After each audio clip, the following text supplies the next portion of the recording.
The U.S. Department of Education has been a key vehicle, a key tool of the deep state for the weaponization and the centralization of what passes for education in this country, which is maybe the single most important tool in their arsenal for moving us away from the principles that our nation was founded on and toward this one world, whatever order that they're working on. Last week, lawmakers filed a bill to shut it down, but there is a lot more to the story. Stay tuned and I'll tell you more.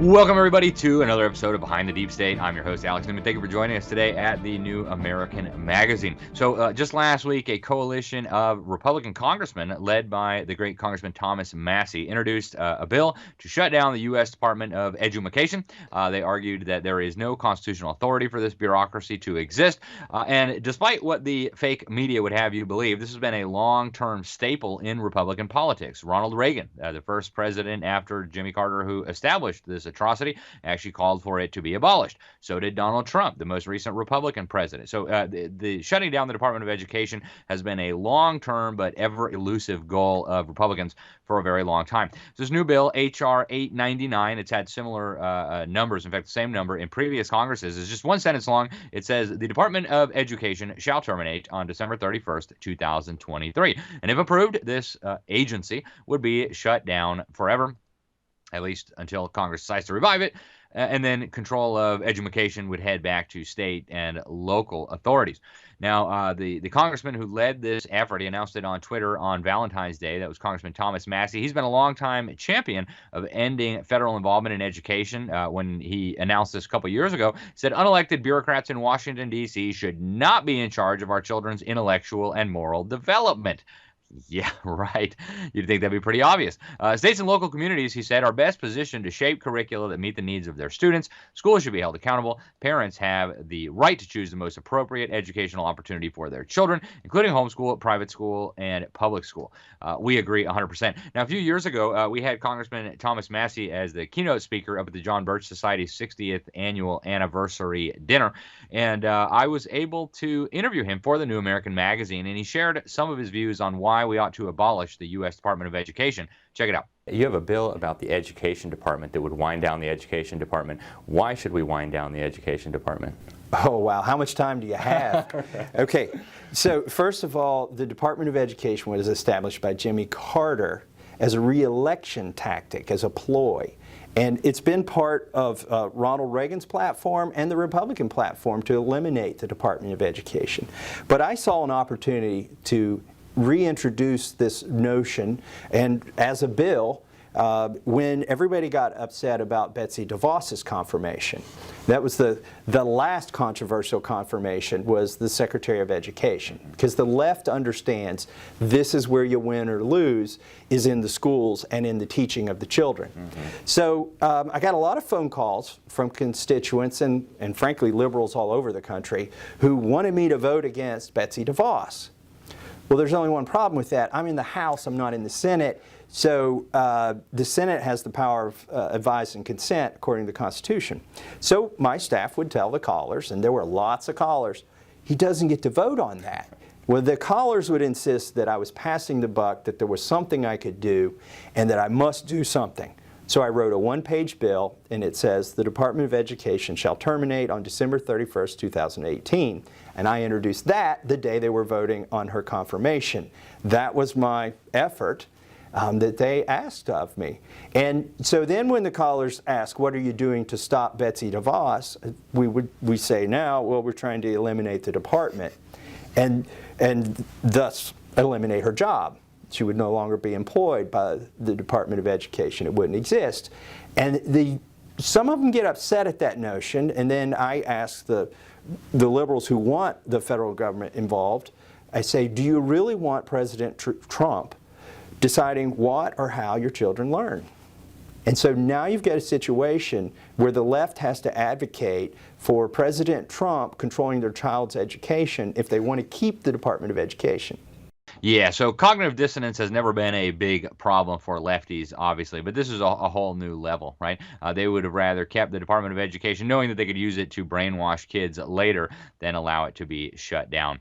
But anyways, folks, other lawmakers who are co-sponsoring this, you've got Representative Andy Biggs, who's been here on the New American talking about the CON-CON, also Representative Russ Fulker of Idaho, Representative Mike Collins from Georgia, Lauren Boebert from Colorado, Dan Bishop of North Carolina, Chip Roy of Texas, a lot of the best of the best.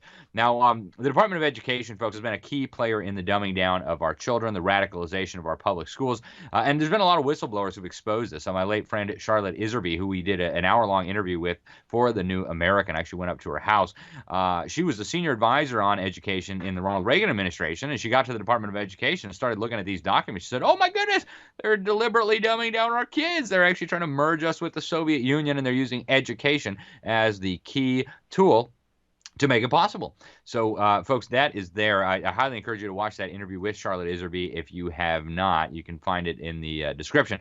But, folks, this is really critical, I think, to understand. The Department of Education is literally established by collectivists for collectivist purposes, all the way back to, Robert Owen, Horace Mann, John Dewey. But as the federal government got involved, it went into absolute overdrive. And that was the Communist plan from the beginning. Right. So, we start with the obvious fact that the U.S. government never had any authority over education. That was by design. And because the government was not given any authority over education, that meant that those powers were reserved to the states, or actually for the people, right? But under the 10th Amendment, that was made explicit. But the federal government, little by little, whittled its way into the education system. And this was in accordance with the communist plans. Actually, in 1932, Communist Party USA leader William Z. Foster, basically a Soviet agent, wrote a book. It's called Toward Soviet America. And he actually explained clearly that the goal was to create a national Department of Education that would replace Christianity, that would replace patriotism and Americanism with communism and globalism. Here's what he said in his book. Among the elementary measures the American Soviet government will adopt to further the Cultural Revolution are the following. The schools, colleges, and universities will be coordinated and grouped under the National Department of Education and its state and local branches. Okay. He went on to outline this in more depth. He said that the studies will be revolutionized, being cleansed of religious, patriotic, and other features of the bourgeois ideology. He says the students will be taught on the basis of Marxian dialectical materialism, internationalism, and the general ethics of the new socialist society. Well, welcome to Foster's America, folks. That is what we're dealing with right now. Now, the federal involvement in education didn't begin with the U.S. Department of Education. It actually, there basically was no federal involvement in education for centuries. Congress printed some Bibles by Robert Aitken for use in the schools back in the late 1700s. But other than that, there was almost no federal involvement in education for a few hundred years.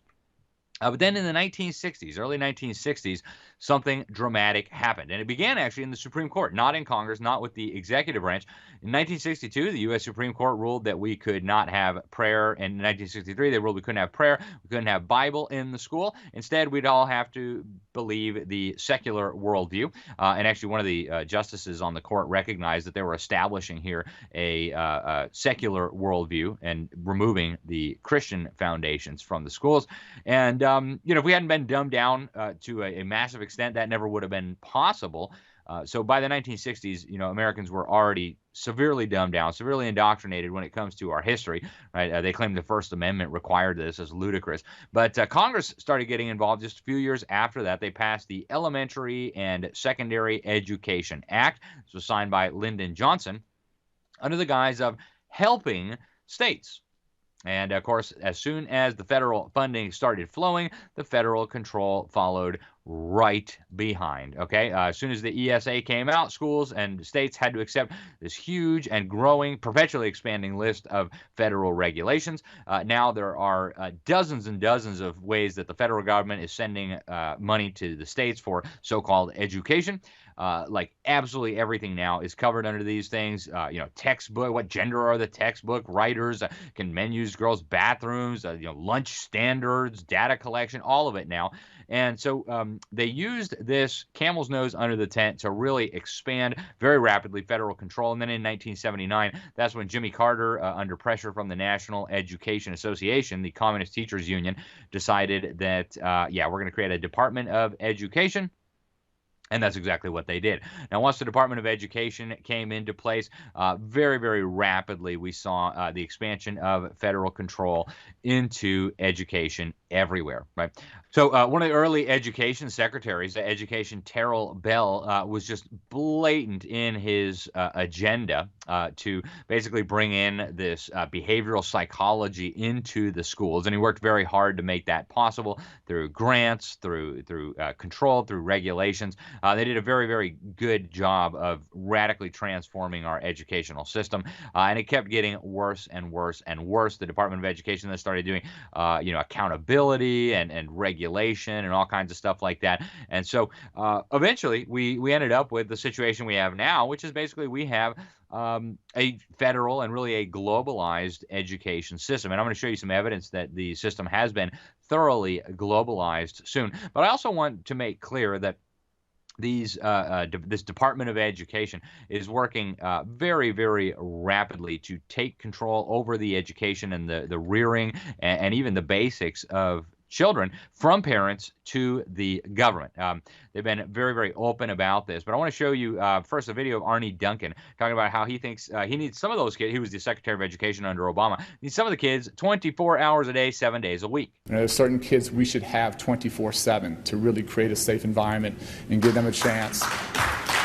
I think all of our schools should be community centers. Our schools should be open 12, 13, 14 hours a day with a wide variety of after-school programming. Now, Miguel Cardona, Joe Biden's education secretary, has been even more blatant, right? He was asked during a session of Congress in a committee hearing whether parents should be the primary stakeholders in the education of their children. And it turns out, you're probably not surprised, he does not believe parents should be the primary stakeholders. Listen. Fairly quick answers here because I want to get to Secretary Becerra. Do you think parents should be in charge of their child's education as the primary stakeholder? I believe parents are important stakeholders, but I also believe educators have a role in determining educational programming. And I think that's going to be a little out of focus, what I think you're going to find across all elements of education. Since they pay the bills, they raise the kids, they probably need to be the primary spokespeople for their own kids' good education. All right. So, folks, another thing to mention here is that the Department of Education brought Common Core into our public schools. Now, this happened during the Obama administration with help from Bill Gates and others, and they used the Department of Education and a bunch of stimulus money to basically bribe state governments to foist this Common Core atrocity on Americans. Now, the government knows that Common Core doesn't work if education is actually the goal. Bill Gates actually kind of spoke publicly, said the quiet part out loud, that we'll know in 10 years whether Common Core actually worked. It would be great if our education stuff worked, but that we won't know for probably a decade. But, the federal government did actually a study on this, and they found that Common Core resulted in a significant negative impact on the education of children. And they know this. They paid a lot of money for that study.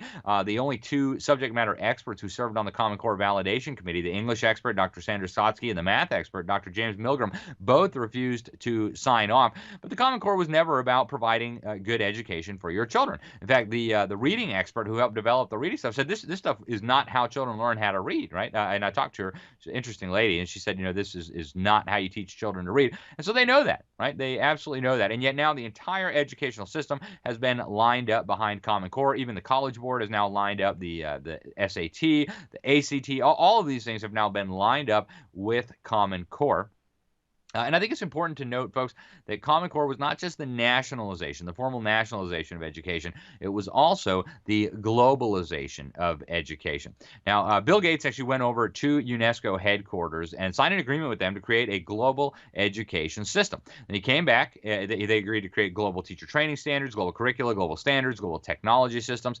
And he came back and he started pouring millions of dollars into Common Core and the organizations that were creating Common Core.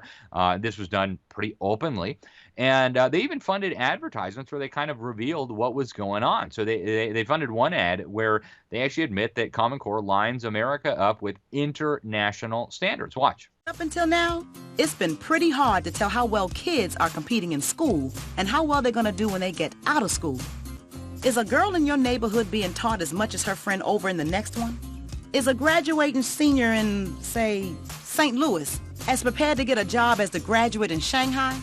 Well, it turns out the answer to both of these questions is no. Because for years, states have been setting different standards for what students should know and be able to do at each grade level. What we really need are clear goals. That's where the Common Core state standards come in. The standards are consistent from school to school, and they match up against international standards too. Now we know how we're doing compared to just about everyone. So even though local communities will still design their own curriculum, with the same rules, everybody can compete on the same kind of staircase. And now Arne Duncan has been very open about how they were, Arne Duncan, Obama's education secretary, how they were using the Department of Education to globalize education in the United States and around the world. I want to show you some clips of him talking. Here he is talking at UNESCO, and he described UNESCO as his partner in turning kids into global green citizens. But watch this. It is an absolute honor to be here today with you this morning to address UNESCO. During the last 65 years, UNESCO has done so much to advance the cause of education and gender equity, to alleviate poverty, and to promote peace. Now, listen to Arne Duncan talking about global education and how it should be to teach kids global citizenship. Watch this. Internationally, the Department of State, USAID, and our Department of Education are working through bilateral and multilateral partnerships to focus on increasing equitable access to high-quality education. Our academic, professional, and cultural exchange programs promote global citizenship by fostering mutual understanding and building long-term relationships. Initiatives such as USAID's Room to Learn have been specifically tailored to advance the UN Global Education First initiative in some of the world's most challenging environments. We stand with other champion countries, youth advocates, and partners to help advance the UN Global Education First initiative's priorities. And, you know, Arne Duncan has also been very transparent about how he believes education should be used as a weapon to change the world, right? And here parents think that education is like to teach their kids how to write, read, and do math. No, according to these people, like Arne Duncan, education is a weapon to change the world, folks. Watch this. Education, as Nelson Mandela says, is the most powerful weapon which you can use to change the world. Now, even more troubling, right, that UNESCO actually it was responsible for the World Core Curriculum. This was written by Robert Mueller, Assistant Secretary General of the UN, New Age occultist, and they said actually this should be taught in every school all over the world. Now, Robert Mueller admitted in the teacher's manual, the foreword to the teacher's manual for this World Core Curriculum, that it was based on the teachings of Alice Bailey, the founder of the Lucifer Publishing Company, and this ascended master she claimed to be communicating with, Jval Cool. So that tells you quite a bit there about the efforts of these global education people. There have been many people working on the nationalizing our education system here in America who are also involved with communicating with these spiritual entities, right? I want to show you Shirley McCoon. Very, very strange lady. And she openly was, this was during the George W. Bush administration, George H.W. Bush. This was in 1989. She's telling the governors at a summit convened by George Bush that education, that there's a social change function to education, that they are going to predict the future and then basically get the kids ready for this future that they imagine. Now, before we show you this clip of Shirley McCoon, recognize this lady is she wrote a book where she openly talks about her alleged communications with these spiritual entities, these ascended masters, just like Alice Bailey. Now, listen to this lady talk about the total transformation of our society and then the role of the schools. What it amounts to is a total transformation of our society. We have moved into a new era. So the total transformation of our society, folks, you heard her. Here she's speaking to the nation's 50 governors, and they're clapping about this nonsense. And then she explains how the social change function of the schools is going to be so critical. Listen. And so we have to anticipate what the future is, and then move back and figure out what it is we need to do today. That's called anticipatory socialization, or the social change function of schools. So there you go, folks. They are using the Department of Education, national and even globalized education, to bring about this deep state vision of a one world order of world citizenship. Okay. Education is the critical tool. We must get rid of the Department of Education. Now, I don't want anybody to walk away from here thinking, well, if we just get rid of the Department of Education, we could send our kids back to public school. No way. The system is so rotten, it's so corrupt that you could abolish the Department of Education 15 times over, and the system would still be corrupt. It would still be weaponizing your children for the deep state, against our country, against our churches, against our families. So it is critical that people understand this, but getting rid of the Department of Education would be a very good first step. And I say first step, right? There's the Department of Education is one of many federal agencies that are involved in education, right? The Department of Health and Human Services is now running around telling schools they have to chop off children's wieners as part of gender-affirming care. They got to castrate kids as part of gender-affirming care. So this is a comprehensive problem we're dealing with, folks. And don't think that abolishing the Department of Education would fix all of this. But it'd be a good step in the right direction. It'd be a clear message to the totalitarian. We're not going to put up with it anymore. It would help us save a lot of money, and it would help maybe restore some sanity to education. I'm Alex Newman. This is Behind the Deep State. Thank you for tuning in. Until next time, God bless you all. All right, parents, listen up. We've all seen the countless examples of how radical leftists have been destroying American schools. It's no longer just about the terrible math and reading levels. Now, radical left teachers birthed from liberal universities are forcing gender indoctrination in kindergarten. They're teaching lessons on white guilt. Freedom Project Academy has perfected live online learning over the course of a decade. I get a ton of great feedback about this program, a ton. They're built on Judeo-Christian values, a classical curriculum. What does that mean? It means they're taught, your children are taught the way that the founding generations of the country. My own son Noah did Freedom Project Academy for several years when he was younger. The more we tell our friends about these things, the more people will get on board, and I believe that we can be the catalyst to some real change. We must save the West. Our way of life and our culture is under attack, and because of patriots like you and your project, I have optimism for the future.